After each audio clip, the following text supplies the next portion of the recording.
Y vamos a continuar viendo sobre Apocalipsis, los primeros versículos, expresamente el capítulo número 2 de Apocalipsis. Y hoy vamos a ver sobre una iglesia en particular. Como saben, hay 7 iglesias y cada iglesia tiene sus cosas, sus advertencias, sus luchas, pero también sus reconocimientos de parte del Señor. Bueno, como sé que de pronto hay personas que apenas me escuchan en cuanto a los estudios y de pronto también en Facebook me escuchan también apenas por primera vez, quiero hacerle también una recordación de lo que hemos venido hablando. Hemos venido hablando de las cartas a las 7 iglesias y esto está en el libro de Apocalipsis, capítulo 2. Entonces, hablamos de la iglesia a Éfeso y vimos algo muy básico, algo muy pequeño de lo que era la iglesia de Éfeso, la lucha que tuvo, pero también el reconocimiento que le hizo Jesucristo a esa iglesia. También vimos la segunda iglesia, que era la iglesia, la carta a Esmirna. Vimos también un poco sobre esta iglesia, también sus luchas, pero también sus reconocimientos como tal. Y hoy vamos a ver una nueva carta a una iglesia en particular, y esta iglesia llamada, o ese territorio, más bien esa población llamada Pérgamo. ¿Listo? Eso se encuentra en Apocalipsis capítulo 2, versículo 12 al 17. Entonces lo que estamos haciendo cada oportunidad que tenemos para enseñar esto, estamos viendo versículo por versículo y explicando un poco sobre cada versículo. Así que por favor vamos allá, Apocalipsis capítulo 2. Bueno, siempre he dicho que el libro de Apocalipsis, y cada oportunidad que tenga de hacerlo, es un libro maravilloso, un libro que nos enseña mucho, un libro que nos trae esperanza, un libro que nos muestra de que Cristo ya ha vencido. Eso es bonito porque muchos piensan que todavía viene algo por venir o muchas cosas, pero ya, inclusive nosotros los cristianos, ya hemos vencido, ya somos vencedores. En el momento, lo he hablado algunos versículos, en el momento de que creemos en Cristo como nuestro Señor y Salvador, cuando lo recibimos a Él como nuestro Rey, nosotros ya somos vencedores, ya hemos vencido. Recuerde que Cristo, Jesucristo, el Hijo de Dios, venció la muerte con su muerte en la cruz. En el momento de Él sacrificar su vida por nosotros y morir en la cruz, Él venció la muerte. Entonces somos más que vencedores, amén, somos más que vencedores. Vamos entonces al versículo 12 de Apocalipsis 2. Dice, y escribe al ángel de la iglesia en Pérgamo, el que tiene la espada aguda de 2 filos, dice estas cosas. Pérgamo, queremos empezar un poco saber sobre Pérgamo. ¿Qué era esto? Bueno, como lo dije, era una población situada en el Asia Menor de ese entonces. Hoy en día en Turquía todavía está esa población Pérgamo. He tenido la oportunidad de mirar algunos videos en YouTube y les invito también a que lo hagan, a buscar estas iglesias, a buscar, bueno, no iglesias, pero a buscar estas poblaciones. Y por ejemplo, Esmirna es muy bonita en el día de hoy, Pérgamo también es muy bonita, son muy bonitos estas poblaciones. Entonces les invito a que busquen estas poblaciones que hoy existen todavía. Entonces Pérgamo quedaba a 88 kilómetros de Esmirna. Era una ciudad muy activa, obviamente una ciudad pagana, como todas las ciudades en ese entonces y hoy en día también. Había templos donde adoraban a sus dioses. Al parecer la palabra pergamino, no sé cuánto han escuchado esa palabra, pergamino, o los pergaminos, ¿han escuchado ese término? Bueno, en castellano tiene sus raíces en Pérgamo. Se dice que allá fue donde se comenzó a hacer dicho artículo con material de escritura. Entonces el pergamino en ese entonces era como una piel de animal donde se escribía, se hacían escritos. La espada de dos filos, miren lo que dice aquí, el que tiene la espada aguda de dos filos dice estas cosas. Esto nos lleva a unas citas en particular en la Biblia. Cuando uno lee ese versículo, el que tiene la espada de dos filos, uno se va a algunos versículos. Por ejemplo, Hebreos 4:12. Vamos a ir allá.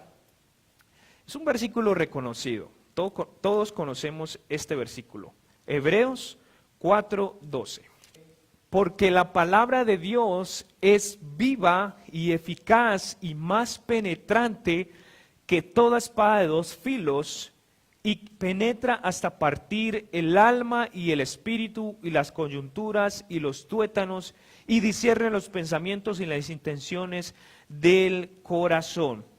Entonces, en esta referencia se nos enseña que la palabra de Dios es la espada de doble filo. ¿Sí? Cuando la Biblia nos habla de espada de dos filos, está hablando de la palabra de Dios. ¿Ok?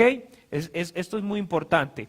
Entonces vemos lo eficaz que es la Biblia. ¿Sí? E inclusive se atreve a decir que es más cortante que una espada de dos filos. Es más cortante. Recuerda también que una espada está para defender, pero también está para ¿qué? Para atacar, ¿cierto? O para herir. Y eso es lo que hace la Biblia. La Biblia, por medio de la Biblia podemos ser salvos. Pero si usted no sabía, por medio de la Biblia, muchos también van a ser juzgados. ¿Ok? Entonces miramos las dos partes que hace la palabra de Dios. Vamos a continuar, pero haciendo una comparación de estas citas bíblicas, mi posición es que en Apocalipsis da una connotación diferente. Sí, él dice, el que tiene la espada aguda de dos filos dice estas cosas. Por ejemplo, con una espada se puede defender, pero también se puede herir. Parece que el Señor estaba advirtiendo a la iglesia de Pérgamo que si no se arrepentía de sus actos, Cristo debía actuar como juez de esa iglesia. Entonces, eso es lo que está tratando de decir ese versículo, o Jesucristo mismo, el que tiene la espada aguda de dos filos, ¿sí?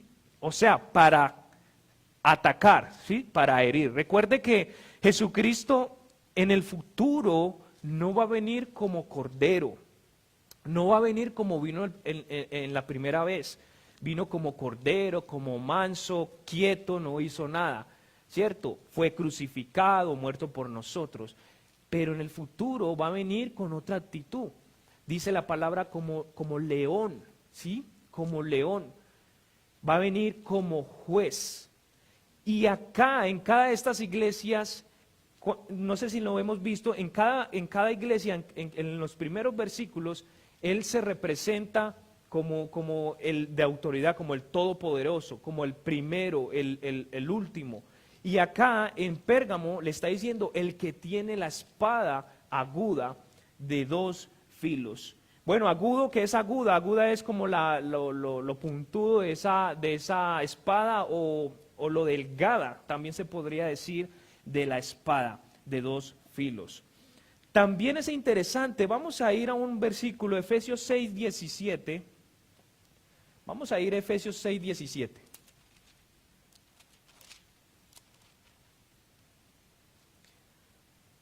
Dice, y tomad el yelmo de la salvación y la espada del Espíritu, que es que la palabra de Dios. Bueno, ahí se nos afirma de que la palabra de Dios es representada como la espada. Pero mire que, ¿quién porta la espada ahí? Dice, y tomad el yelmo de la salvación y la espada ¿de quién? Del Espíritu. Recuerde cuando habla la Biblia, hay Espíritu en mayúscula, está hablando del Espíritu Santo, ¿sí? Entonces es interesante de que ahí habla de que el Espíritu porta esa espada, o sea, porta la palabra de Dios, es el que nos trae la palabra del Señor. Y eso me lleva también a Juan 16, 8 al 11. Vamos a ir allá. Juan 16, Miren lo que hace la palabra hoy en día. Juan 16, 8 y 11.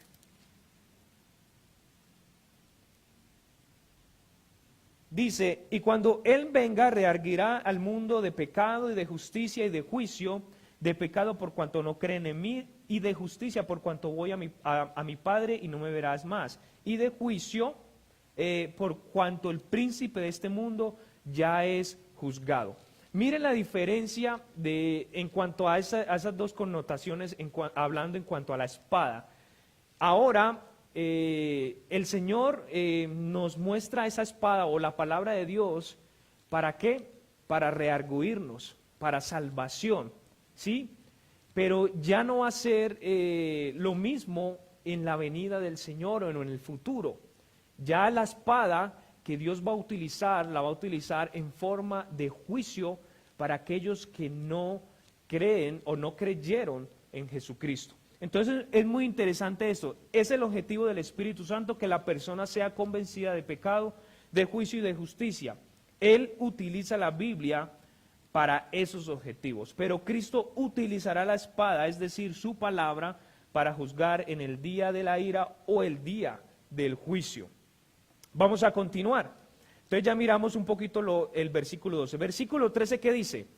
Yo conozco tus obras y donde moras, donde está la silla de Satanás, y retienes mi nombre, y no has negado mi fe, ni aun en los días en que Antipas fue mi fiel mártir, el cual fue muerto entre vosotros, donde Satanás mora. En este versículo empieza el nudo de la iglesia de Pérgamo. Empieza el problema como tal que había en esa población de Pérgamo.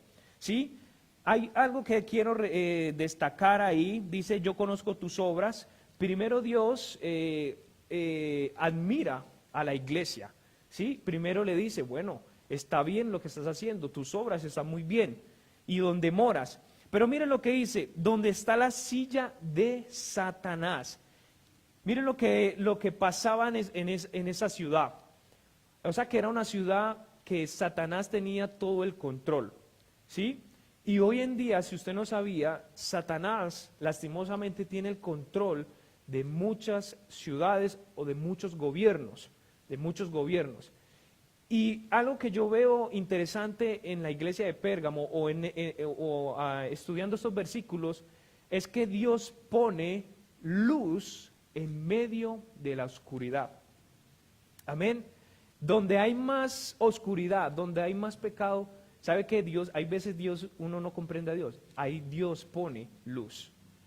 Lo vemos en nuestra ciudad, en esta ciudad. Yo soy uno de los que digo que esta ciudad es una ciudad muy religiosa, una ciudad todavía muy carnal, pero Dios ha puesto su iglesia, Dios ha puesto su remanente, así sea pequeño, lo ha puesto. Entonces, eso pasaba también en la población de Pérgamo. Dios puso una iglesia allá, y sabe que no era fácil para esa iglesia, no era para vivir una vida buena, sino al contrario, para tener sufrimiento. Yo creo que en cada población de las iglesias que estuvieron allá, tuvieron que luchar mucho, tuvieron que sufrir demasiado. Pero mire esto tan interesante de la ciudad de Pérgamo. Históricamente, el sacerdocio místico babilónico fue trasladado de Babilonia a Pérgamo en el año 133 antes de Cristo.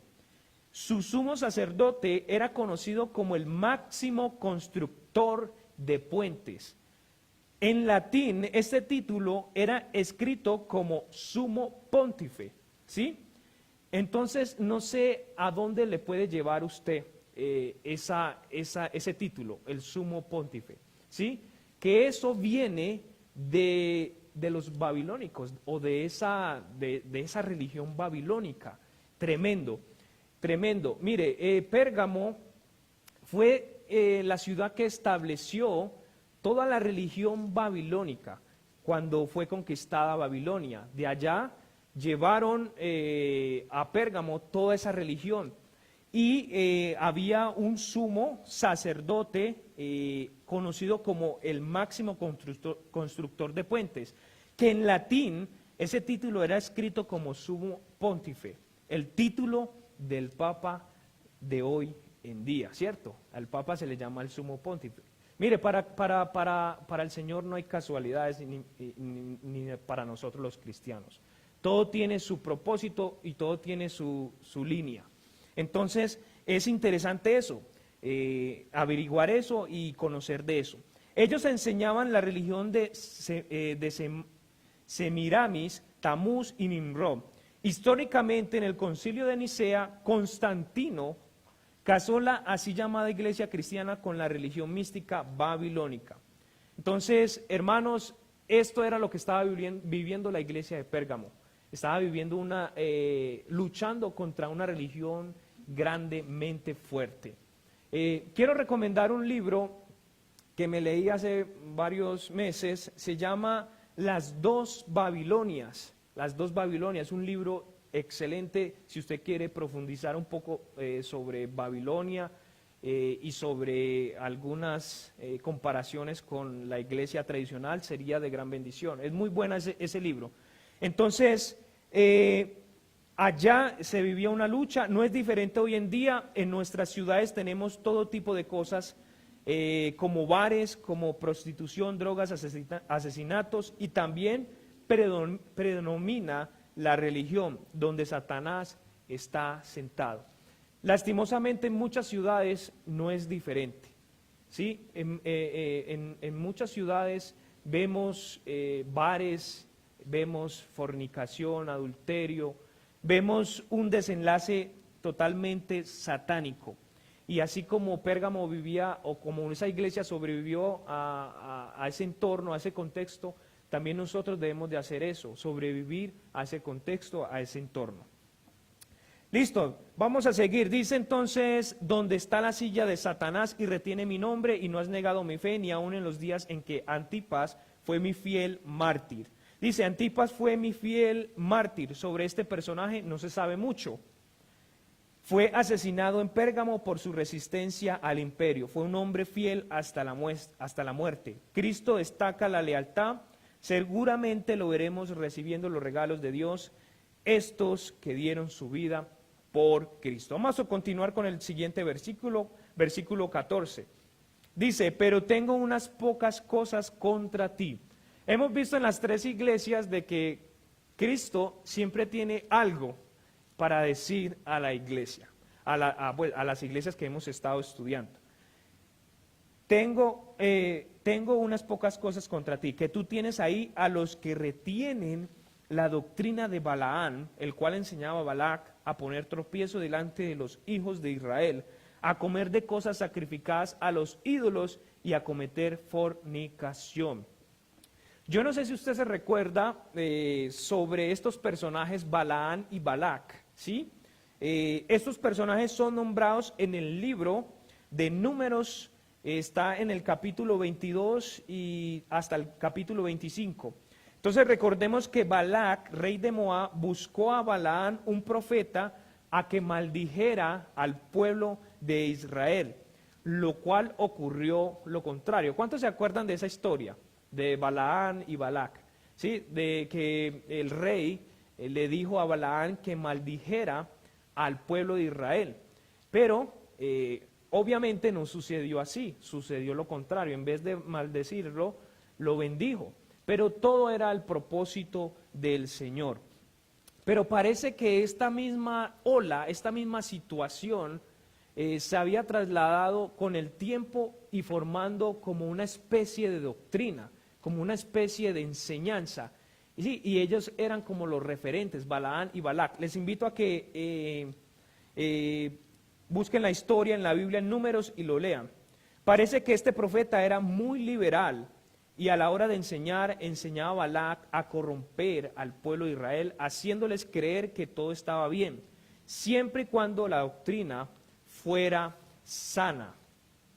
Esto se había convertido en una doctrina al pasar el tiempo y la iglesia de Pérgamo estaba sufriendo esta mala doctrina, estaban cayendo en la permisidad y liberalidad haciendo creer a los fieles que fornicar estaba bien o comer cosas sacrificadas a los ídolos. Yo no sé, pero esta iglesia se parece a muchas iglesias hoy en día. Muchas iglesias hoy en día son iglesias muy liberales, unas iglesias todavía muy carnales, unas iglesias que en vez de que nosotros salir al mundo, el mundo está entrando a la iglesia. Yo no sé, pero yo he escuchado muchas iglesias donde pastores se están recasando 1, 2, 3 veces, donde los pastores y los líderes en esas iglesias no están exhortando a los fieles, a los cristianos, a los miembros de las iglesias a buscar la santidad. Vemos hoy en día en las iglesias un desorden total en cuanto a la fornicación y parece que en Pérgamo era lo que estaba sucediendo, ¿sí? Parece que esta iglesia estaba permitiendo la fornicación, ahí lo dice, a comer de cosas sacrificadas a ídolos y a cometer fornicación, tremendo. Y esto se ve mucho en las iglesias. Los pastores o los líderes no están exhortando a los miembros o a los fieles a que ver pornografía es cometer fornicación o adulterio. Mire, cuando la palabra dice ahí a cometer fornicación, nosotros tenemos como un significado de lo que es fornicación y adulterio, pero ahí está hablando de que es lo mismo, adulterio y fornicación es del mismo acto, ¿sí? Entonces, hoy en día las iglesias o los pastores o las iglesias necesitan exhortar a los fieles a que dejen de ver pornografías, a que se casen, ¿sí? A que se casen. Muchas iglesias están permitiendo parejas en su congregación servir sin casarse, cuando la palabra del Señor nos manda a casarnos. Entonces es muy importante. También he escuchado mucho, lastimosamente, también en Estados Unidos, también iglesias que tienen pastores del mismo sexo. Sí, he escuchado noticias como estas en esa parte y me imagino que en mucha parte del mundo, tener estas cosas tan raras que ha entrado a la iglesia. Entonces yo creo que esta doctrina de Balaán y Balac ha entrado a muchas iglesias. Nosotros como iglesias, nosotros como iglesia bautista, amistad en Cristo, debemos de cuidarnos, debemos de ser luz para muchos en el mundo. Debemos destacarnos, debemos de hacer la diferencia. Lo que amo de esta iglesia, y lo digo por testimonio propio, es que no nos quedamos con el pecado acá, no somos partícipes ni libres del pecado acá. Si la persona está cometiendo pecado acá, le exhortamos, ¿sí? Le enseñamos, pero no lo permitimos en nuestra iglesia. ¿Por qué? Porque al Señor no le gusta. Entonces, muy importante, la Biblia reprueba categóricamente este tipo de doctrina dentro de la iglesia. Muchas iglesias son permisivas en esto y los pastores y los líderes no están haciendo nada para exhortar a los fieles a vivir una vida de santidad. Vamos a 2 de Pedro 2:15. Aunque esa doctrina hoy en día no se conoce, la de Balaán y Balac, se ha metido en muchas iglesias hoy en día. 2 de Pedro 2:15, mire lo que dice el libro de Pedro, o la carta.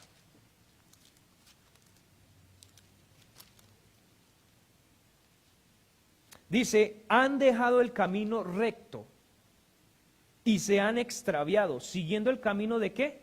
De Balaán, hijo de Bosor, el cual amó la paga de la maldad.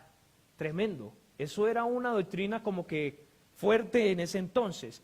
Pero yo digo, hoy en día también es fuerte. En muchas iglesias permanece este tipo de enseñanzas o de permisidad en las iglesias. Vamos a Judas, versículo 11, Judas. Dice, ay de ellos porque han seguido el camino de Caín y por recompensa se lanzaron en el error de ¿qué? De Balaán y perecieron en la contradicción de Coré. Entonces, Vemos también en estos versículos que muchas iglesias se están dejando seducir por este tipo de enseñanza. ¿Cuál? El liberalismo. ¿Sí? Hoy en día las iglesias son muy liberales, son muy permisivas, todo lo permiten. ¿Sí? ¿Y por qué? Porque en la actualidad estamos en esa parte de la tolerancia. Si ustedes no sabían, a nosotros los cristianos nos dicen intolerantes. ¿Sí? Entonces, hoy en día es ese argumento, la tolerancia, tolerar esto, tolerar lo otro. Y las iglesias hoy en día están tolerando muchas cosas. El homosexualismo lo están tolerando, la fornicación lo están tolerando, el adulterio lo están tolerando, etcétera, etcétera, etcétera. Nosotros como iglesia no podemos caer en eso, ¿sí? No es que nosotros no seamos intolerantes, no, es que nosotros seguimos la palabra del Señor, lo que es correcto, ¿sí? Lo que Dios nos enseña a nosotros. Vamos a continuar. Así también, versículo 15, así también tú tienes a los que retienen la doctrina de los nicolaitas, la cual yo aborrezco. Ya anteriormente había hablado de los nicolaitas.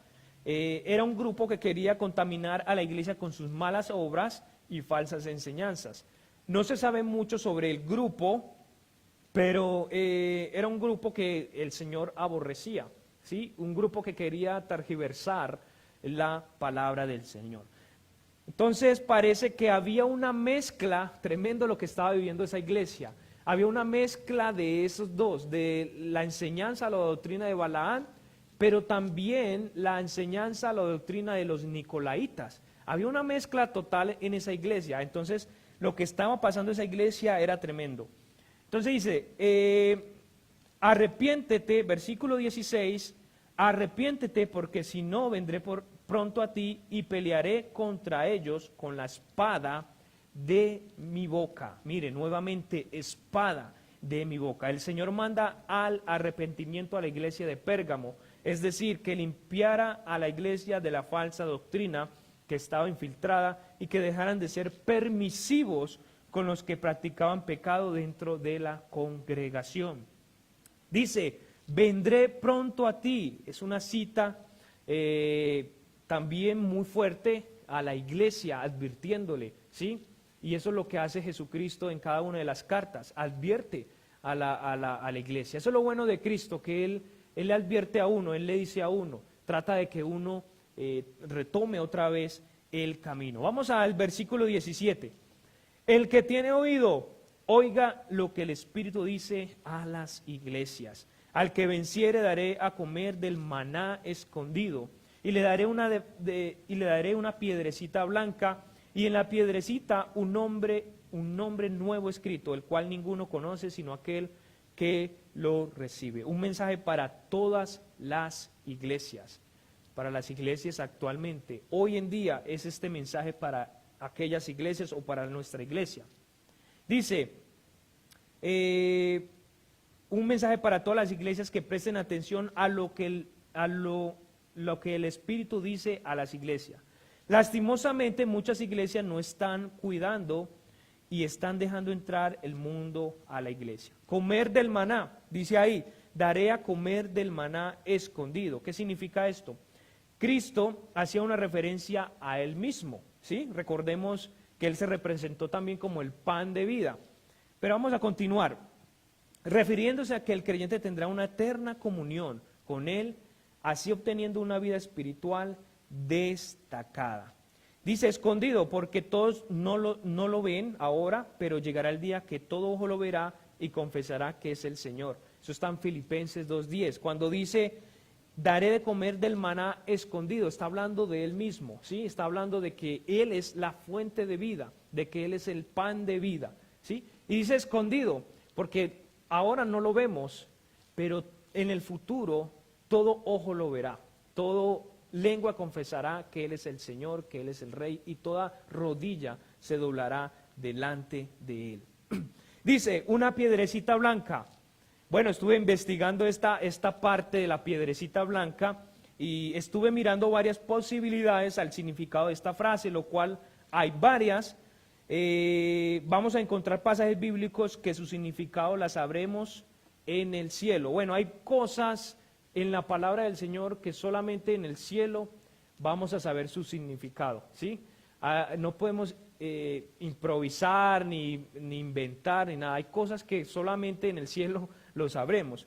Pero estuve mirando un poquito sobre eso y históricamente en el Imperio Romano se le daba una piedrecita blanca a las personas para que pudieran entrar a los festejos que ellos hacían. Entonces se nos alude esto de que Dios nos va a dar la entrada gratuitamente.